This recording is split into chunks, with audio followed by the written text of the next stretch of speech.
Good morning. Good morning आशीष। Mood थोड़ा सा मेरी समझ से तो परे है, क्योंकि बाजार जिस तरह से कल चले उस तरह से तो ऐसे लग रहा था जैसे कि महंगाई का आंकड़ा इतना बेहतरीन निकल कर आया है जिसकी कोई कल्पना नहीं कर सकता, लेकिन ऐसा नहीं है। कल डाउ जोन्स जो है कल 500 अंक चढ़कर बंद हुआ, S&P 500 रिकॉर्ड हाइस पर, नैस्डैक भी रिकॉर्ड हाइस पर, रसल 2000 तो 3% चढ़कर बंद हुआ। अब ये इसलिए कह रहे हैं कि भाई फेड की ब्याज दरें काटेगा सितंबर में, उस वजह से जो है बाजार चले, क्योंकि महंगाई का आंकड़ा जो था वो अनुमान से बेहतर था, लेकिन ऐसा नहीं है। क्योंकि अगर आप महीने दर महीने का आंकड़ा देखें तो अनुमान मुताबिक था 0.2%।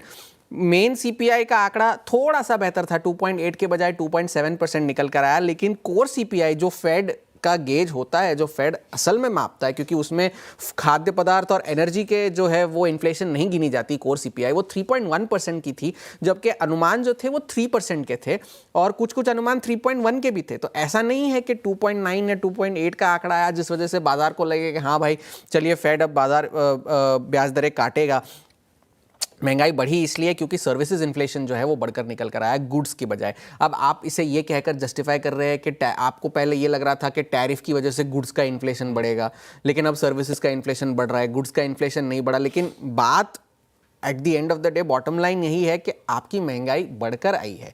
फेड का टारगेट 2% का है, उसकी बजाय आपकी महंगाई 3.1% की आई है। तो आप उसे जिस मर्जी जस्टिफाई कर ले, आप है तो महंगाई उनके टारगेट से काफ़ी दूर। लेकिन इसके बाद अब हुआ यह है कि डोनाल्ड ट्रंप ने फिर से ब्याज दरों में कटौती की मांग कर दी। स्कॉट बेसेंट ने तो यहाँ तक कह दिया कि सितंबर के महीने में फेड जो है 50 बेसिस पॉइंट्स तक ब्याज दरों को काटने के लिए तैयार रहना चाहिए उन्हें, और वो शायद जून और जुलाई में भी ब्याज दरें काट सकते थे यदि उनके पास असली जॉब्स डेटा होता, जो अभी भी वो जॉब्स डेटा के ऊपर निशाना साधे हुए जिसे रिवाइज किया गया था कि अगर उनके पास असली जॉब्स डेटा होता तो शायद जून या जुलाई में भी ब्याज दरें कट सकती थी। अब सीएमई फेड वॉच टूल के हिसाब से ब्याज दरों में कटौती के अनुमान अभी भी 94% बने हुए हैं, लेकिन वो 25 बेसिस पॉइंट्स के 50 बेसिस पॉइंट्स की कटौती के अनुमान अब तक जो है सीएमई के आंकड़ों में अब तक नहीं शामिल हुए हैं।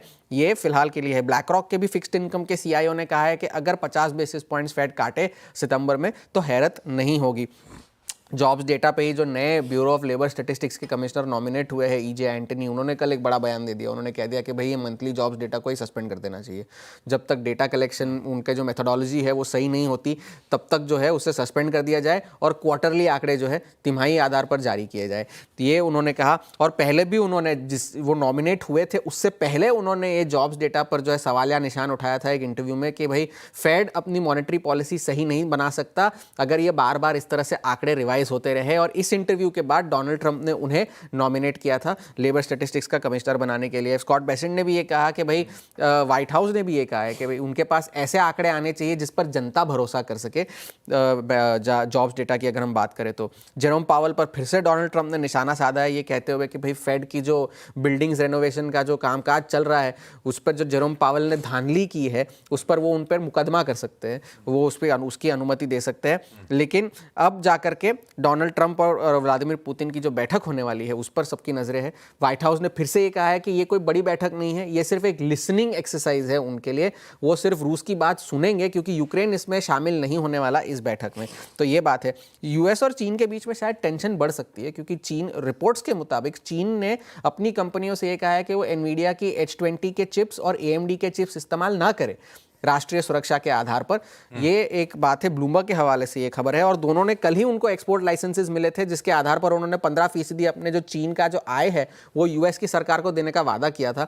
तो इस वजह से शायद एक अंडरलाइन टेंशन बढ़ सकती है। स्क्रीन पर हैंडओवर तो ठीक है लेकिन काफी सारे कंसर्न्स है जो आगे चलकर शायद प्ले आउट हो सकते हैं। ये हो गया ग्लोब के संकेत।